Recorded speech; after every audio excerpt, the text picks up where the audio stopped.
The biggest thing that I struggled with at the beginning was belief. When I started my channel, there was no YouTuber with 1 million subscribers. Like, it wasn't even a thing. I was just making videos just because I wanted to serve. Like, if 50 people saw that video, I'm like, wow, 50 people, so that's great. But it's still the thing that I need most for the next level. And I find that that's constant, right? Like, if your main thing is pivoting, your biggest strength is that you pivoted. Your biggest strength is that you helped other people pivot. And the biggest thing holding you back is like the next pivot. What's the next pivot?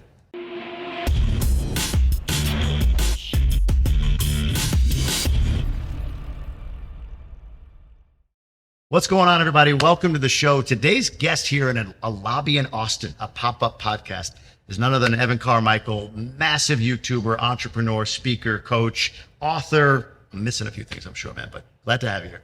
Glad to be here, man. Yeah. Let's go. Keynote at the Emerge event here That's in right. Austin, Texas. That's right. Love it. So we've essentially had the podcast already. You and I, we've been talking about entrepreneurship and we've held some stuff back. We're waiting to go. So, but let's do this real quick. Let's level set on you. So YouTube is your vehicle. Just give us a sense of a quick history on that. What got you in, and what are you doing with it today? I mean, I think ultimately your purpose comes from your pain. So whatever you struggle the most with is what you want to help other people through. And I struggled as an entrepreneur, getting my first business off the ground. The thing that saved me was looking at the stories of famous entrepreneurs, learning how they got from 0 to 1, right? How Bill Gates makes an extra $1 million now. I don't care, but like 0 to 1, how do you do it? Yeah. And started modeling them. And I'm a visual learner. I'd rather see something than listen to it or read it. So I started on YouTube in 2009, sharing a lot of lessons and also stories from famous entrepreneurs. And I still need the content myself. Like I make the videos also for me. So I have Elon Musk in this year and Oprah Winfrey in this year and then Steve Jobs over here, because no matter how amazing a day you have, like tomorrow is kind of starting over from scratch again. And so fast forward to now, I don't know, 3-point-something million subscribers, 52 people on staff, building, growing. Here in Austin, chat with you. Yeah. Well, it was cool. Like it's a constant reminder about like your brand and what you do, and not even your brand, but what you do and where it all comes from is service, right? You're all about giving and serving. Are you more in like a setting like this? Are you more comfortable talking about you and your story, or are you more comfortable like having a discussion with somebody else and finding out about their story and how you can help? Like where do you sit in that? Either way, I just want to bring value. Whatever's the most valuable thing. We talked really about this, my speech coming up, and like I can give a speech, but when it's a smaller crowd, it's always better, at least for me, to make it more intimate. Like, what are they going through? What are they struggling with right now? How can I help? And I think, yes, I'm about service, but I think everybody's about service. Like, we all want to wake up and feel like today is going to matter and mean something to somebody else. Yeah. Wake up and feel like I'm going to have an impact on somebody's life today.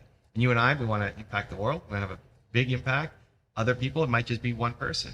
But if you wake up and felt like today was going to matter, you'd show up differently than if you woke up every day and felt like, well, even look back at your career, you're making all this money, you're at this huge insurance company, and then like today doesn't matter. This doesn't matter. This does not matter, which then leads to, quitting the job. But a lot of people, that leads to stress, anxiety, depression, suicide, just you wake up every day and feel like your life doesn't matter. Yeah. Yeah. What's on that point? What I've been amazingly impressed with you, and I've said this to you, I said this to the audience, is like when we got on a call, you're like, use me, I'm there. You're a keynote. A lot of keynotes are in an hour out, which is fine. I completely get it. Like that's the time that you committed, but you're like, I'm there the whole weekend. However, you need me on a panel, throw me up there, send a video to me, which I didn't see right away. That's not me. But you're just, I love that about you, honestly. Like I'm really, really appreciative, and I admire that about you, that you are service first and you live and breathe it, even on a quick cell phone call, right? Not like publicly for everyone to see, oh, look how giving he is, just in a one-on-one interaction. In fact, you gave me a core question to ask this group, who then in turn will ask you, which is incredible, right? How they can get the best value. I hope they do. We were talking a little bit about you asked me, what are you trying to do? I want to dive in on this because I think this is really interesting, because you kind of blew my mind a little bit a minute ago, and I'm still trying to process it. So you said to me with my whole story, what are you trying to do? And I said, man, look, I love podcasting. I had $100 million, I would podcast. And that, to me, full stop, right? Like I'd have cool interviews, amazing people. They'd want to come to me, not me having to go source them. And that's how I would live my life. And you said, then what? Or for what? And I'm like, I don't know. Can you dive in on that a little bit? Because I'm still trying to process it. So if you have a podcast, a big audience, I don't know, what's a big You have a 5 million subscribers. Sure. You have a million subscribers. Great. Let's go with 5 million. So let's say you can get almost anybody on your show. Okay, great. That's not a full-time job, right? Like interviewing whoever you want. Cool. That's still not a full-time thing. And then you've got this massive platform where you get to bring people on, but for what end? What are we trying to accomplish? What are we trying to build afterwards? So how are you going to, you have this giant audience now, how are you going to point them towards something that is meaningful? What else are you going to be doing with your time? Like where is the Jamie Gruber brand going? What's the impact? What's the legacy we're trying to create? Now, how literal is that question? So is it like explain the business model, or is it what's the vision? Both. I mean, a lot of times the business model would be stuck in podcasting world. So I'm gonna have a podcast crew. I'm gonna have brand deals and sponsorships. But after that, are you gonna invest in companies? Mm-hmm. Are you gonna launch your own incubator? Are you gonna move outside the entrepreneur world? Are you gonna, well, I don't know. What do you want to do? Yeah. When you have this audience and you have this money, what are you gonna do with it? Besides the fun part of that would be so fun, cool, amazing, and like how do we serve on a higher level? What's the other thing that you want to add on top of it? Because that then creates a much more compelling vision to march towards. Because if it's just for you, you'll play small. Like we'll play. If it's just you, if it's just me, I'll play small.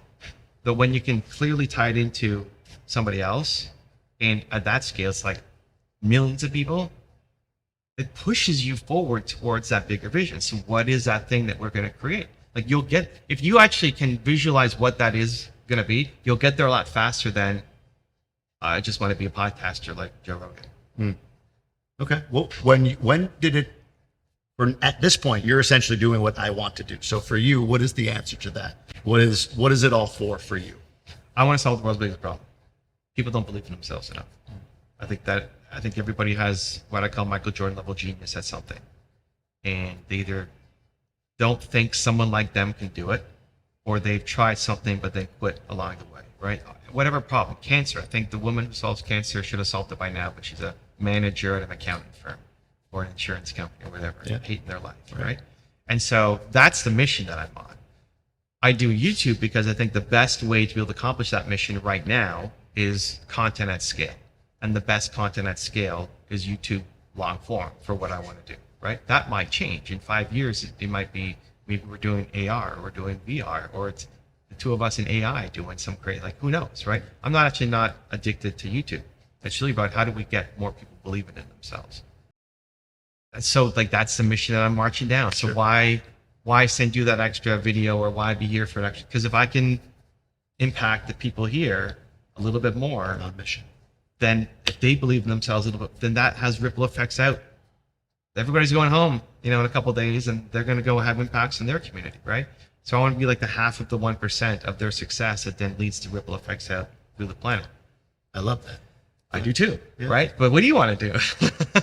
I got to think through, like at the end of the day, I think I said to you, I have this little line that I use for purpose. I do, when I quit my job, suddenly I became like known as, well, how do you quit your job? Right? How did you do that? How did you leave your job? I'm 40, I'm 38, I'm 46, whatever. I hate what I do, but I make 300 grand. My wife or husband stays at home, and I can't see a way out. And so, a lot of my content, a lot of my discussion, even some of this community is geared toward, how to exit, right? I even hosted a mastermind in the Dominican called the Midlife Entrepreneur Mastermind, which was higher income, middle-aged folks, probably have something built that they can run toward at some point, but frozen, stuck, like identity tied up in what they've always done. So it's in there. I don't know if I have a clear, like, I know you have the believe message, and you've got, an incredible focus with this. So I don't know if I haven't. All I knew was I wanted a podcast until you opened my mind with these questions. So in many ways, you're living into your purpose because it helps me to articulate the thing for me to believe in one day. Well, and I mean, one day could be by the end of today, right? I mean, even just the awareness creates opportunities, right? If you weren't asking the question and now you are, you'll get answers, right? Like, I can't answer that question for you. It's a heart question, but I can ask the question, which then you'll figure it out. So if you love helping people transition, or helping people find their purpose, or helping believe in themselves to make the jump, whether it's midlife or not, like somebody's identity is tied up in this one thing, and then they want to be over here, or they have to be over here because this thing now ended, right? They can't do it anymore for whatever reason. So now they're forced to take on a new one. That crushes a lot of people. right? And if you're the guy to help make that transition, that's pretty powerful. Yeah. And that starts to shift the guests you bring on your show, the questions that you ask them. Maybe you have a coaching podcast where you're bringing people on and you're helping them as well, and not just doing interviews. It's like, what's the mission that we're on? It's like, if you want to help people find their true spirit, or you want to help people make the transition or take the leap or take the jump, or like whatever the thing, I'm pulling at ideas, but like there's something in there that like that's what you've done, and that's what you want to help spread. Because if somebody comes up to you and says, hey Jamie, I loved your video, it was so much fun, it was great, thank you for what you do, that'll feel good. But if somebody came up to you and said, dude, I watched your interview with blank, or I heard your story and it gave me the courage to quit my job and start my own thing, and here's what I've done, so that's going to feel so much better than just it's happened, but it's like it's happened almost accidentally. No, right, correct. I mean, as like, opposed to point, like with intention and purpose. Yeah. So it's not just about getting big names on and having fun on a podcast. You'll do that anyway. You're a fun guy. You're welcoming. You get people comfortable. Like it'll be fun anyway. Sure. But now with intent over who we bring on and what stories to tell. Everybody, even how we started this. Like before we went live, right? Your question to me was, what do you want to talk about? We didn't do any prep or planning, right? This happened like 5 minutes ago. Hey, let's go do a podcast. Your question is, well, what are you excited about? What are you talking about right now? Because we're trying to pull out a topic for what we're going to talk about in the podcast, right? But if you know that this is the direction that you're taking, well, now you know what you want to talk about. You want to talk about pivot points in my life, right? Maybe pivot points is the name of your podcast. I don't know, right? But that's the thing that you're trying to pull out, because you said, I love being able to hear people's stories. Well, there's tons of stories you can tell. It's guiding which story am I supposed to tell. So is it the jumping off point for me? Is it when I turned down investment banking jobs to become an entrepreneur because I was afraid that I would regret saying no to earning 30% of a company and making $300 a month? Right. My friends are making 6 figures out of college, right? So it just changes the guests you bring on and changes the line of storytelling and questions that you ask, so that you can ultimately serve the mission, which is I want to help people make these pivot points in their life. I love it. Okay, cool. Pivot Points Podcast launching tomorrow. Go get the domain name. I got it right. I gotta find that. The real quick, because we can get into that. I know we're a little pressed for time to get back up there, but for you, who asked that question, or how did that question come to you that led you to the conclusion that this is your mission? Where did that come from? When do you remember a moment or a pivot point, if you will? But whatever. Yeah, was already doing it. But was there a moment that you recall where this mission became very clear to you? Yeah, I talk about it a lot in my book, Your One Word. Yeah. And I had my website, and before I had my YouTube channel, I had my website. We had 100,000 pages of content and all these big name people writing for the website. And I was trying to figure out what my tagline was. What's the slogan for my website? And I didn't settle on anything that I liked. I had, over 100 million entrepreneurs helped in counting and like all these things, and nothing really landed. And I went to go watch the Steve Jobs movie. And out of that, the word believe came up. And like, I really like believe. It's really good.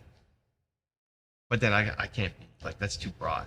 Believe us too. It's like it's ourselves. We talk ourselves down from the big ideas, right? It's not even our friends and family. It's like you have a bold idea, and then right away your head tells you why you can't do it, why you're not good enough, etc. So I then went, it's like, okay, it can't just be believe, but it's got to be believe in something, believe in entrepreneurs, believe in, and like came up with all these variations. And I slept on it the next night and came back. I was like, I don't know any of them. I just like believe. So I don't know. Let me test it.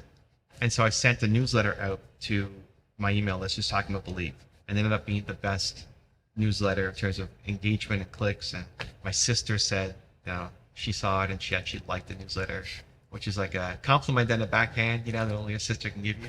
Then I made a video about believe, and my best video on my YouTube channel had 100,000 views at the time. It took a year to get there, and I was so proud of it. 100,000 views is great. The video on believe hit 100,000 in a month. Wow. And now is in the millions of views for that video.